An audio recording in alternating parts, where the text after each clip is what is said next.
السلام علیکم ناظرین، اسلام آباد میں مندر کی تعمیر کا معاملہ چند ایام سے زیر بحث ہے۔ کیپٹل ڈیولپمنٹ اتھارٹی کی جانب سے اسلام آباد میں پہلے ہندو مندر کی تعمیر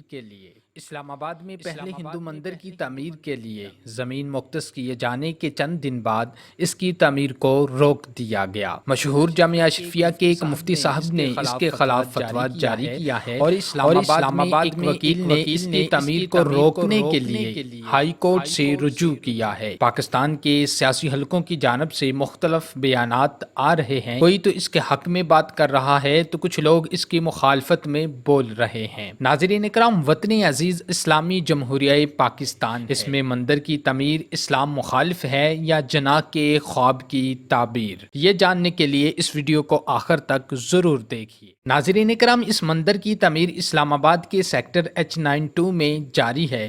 حکومتی جماعت تحریک انصاف سے تعلق رکھنے والے انسانی حقوق کے پارلیمانی سیکرٹری لال چند نے 23 جون کو اس مندر کی تعمیر کا افتتاح کیا تھا، لیکن اس مندر کی منظوری گزشتہ دور حکومت میں دی گئی تھی۔ وسائل کی کمی کی وجہ سے اس کی تعمیر تاخیر کا شکار تھی۔ 25 جون کو لال چند کی وزیر اعظم عمران خان سے ملاقات۔ وزیر اعظم نے مندر کی تعمیر کے لیے وزیر مذہبی امور کو فنڈ جاری کرنے کی ہدایت۔ اس موقع پر لال چند کا کہنا تھا کہ یہ مندر نہیں بلکہ 4 کنال پر مشتمل مکمل کمپلیکس ہے، جس میں شمشان گھاٹ، کمیونٹی ہال، رہائش کا انتظام۔ ان کا یہ بھی کہنا تھا کہ مندر کی تعمیر سے پاکستان کا مثبت امیج دنیا میں جائے گا۔ اس سے یہ بھی ثابت ہوتا ہے کہ پاکستان میں اقلیتوں کو مذہبی آزادی حاصل۔ ناظرین کرام، کچھ سیاسی اور مذہبی حلقوں کی جانب سے حکومتی امداد کے تحت مندر کی تعمیر پر اعتراض اٹھا دیا گیا ہے، لیکن لال چند کا کہنا ہے کہ وہ تمام سیاسی اور مذہبی جماعتوں کی آراء کا احترام کرتے ہیں، لیکن وہ آئین پاکستان کے پابند ہیں جو انہیں مذہبی آزادی کی اجازت دیتا ہے۔ ناظرین، جامعہ اشرفیہ کے ایک مفتی صاحب کا کہنا ہے اسلام کے مطابق اقلیتوں کی عبادت گاہوں کی دیکھ بھال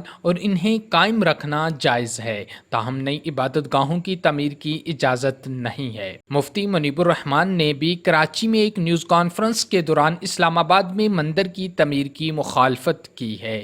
ان کے علاوہ متعدد علماء کرام بھی اس مندر کی تعمیر کی مخالفت کر رہے ہیں۔ اگر ہم سیاسی حلقوں کی بات کریں تو چودھری پرویز الہی نے ایک ویڈیو بیان میں مندر کی تعمیر پر تنقید کرتے ہوئے کہ اسلام آباد میں مندر کی تعمیر ریاست مدینہ کی توہین اور اسلام کی روح کے خلاف ہے۔ ایک ٹویٹ میں اسپیکر پنجاب اسمبلی کے بیان پر رد عمل دیتے ہوئے فواد چودھری کا کہنا ہے کہ انہیں چودھری پرویز الہی کے اس قدامت پسند سوچ پر سخت حیرت ہوئی ہے۔ خدا کا شکر ہے کہ امریکی اور یورپی رہنما مودی اور پرویز الہی جیسوں کی طرح نہیں سوچ اور مسلمانوں کو مساجد کی تعمیر اور عبادت کی اجازت دیتے ہیں۔ اسلام آباد میں ایک وکیل نے حکومت کی جانب سے مندر کے لیے زمین دینے پر اور تعمیراتی کام روکنے کے لیے عدالت سے رجوع کیا ہے۔ درخواست گزار چودھری تنویر ایڈوکیٹ نے اپنی درخواست کے حق میں دلائل دیتے ہوئے کہا اسلام آباد کے ترقیاتی ادارے یعنی CDA نے وفاقی دارالحکومت کے ماسٹر پلان کے خلاف ورزی کرتے ہوئے شہر کے سیکٹر H9 مندر کی تعمیر کے لیے جو اراضی فراہم کی ہے وہ غیر قانونی ہے۔ انہوں نے کہا کہ متعلقہ ادارے کی طرف سے نہ صرف غیر قانونی طور پر مندر کی تعمیر کے لیے اراضی فراہم کی گئی ہے، اس کی تعمیر پر ہونے والے اخراجات کے حوالے سے فنڈ بھی جاری کیے گئے ہیں۔ تاہم اسلام آباد ہائی کورٹ نے وفاقی دارالحکومت میں ہندوؤں کی مذہبی رسومات کی ادائیگی کے لیے مندر کی تعمیر روکنے سے متعلق حکم امتناع جاری کرنے سے انکار کر دیا۔ ناظرین اکرام، اس کے علاوہ اگر ہم سوشل میڈیا کی بات کریں تو ہمیں سوشل میڈیا پر بھی مختلف گروپس نظر آ رہے ہیں۔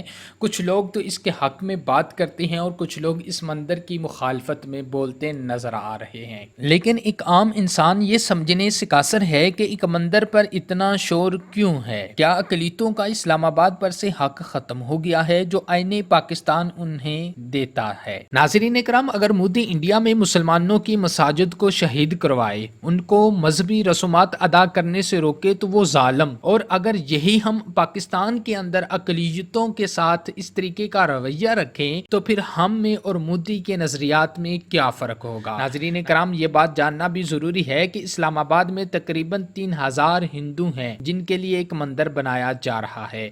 بانی پاکستان قائد اعظم محمد علی جناح نے اپنے بیانات میں متعدد بار یہ کہا تھا کہ پاکستان کے اندر اقلیتوں کو بھی وہی حقوق حاصل ہوں گے جو یہاں پر مسلمانوں کو حاصل ہوں گے۔ ناظرین کرام، اس منظر سے پریشان ہونے اور اس پر تنقید کرنے کی بجائے کیوں نہ ہم اپنے اخلاق کو اچھا کر لیں، اپنے دین اسلام کو پروموٹ کریں، جس سے متاثر ہو کر غیر مسلم بھی مسلمان ہو جائیں۔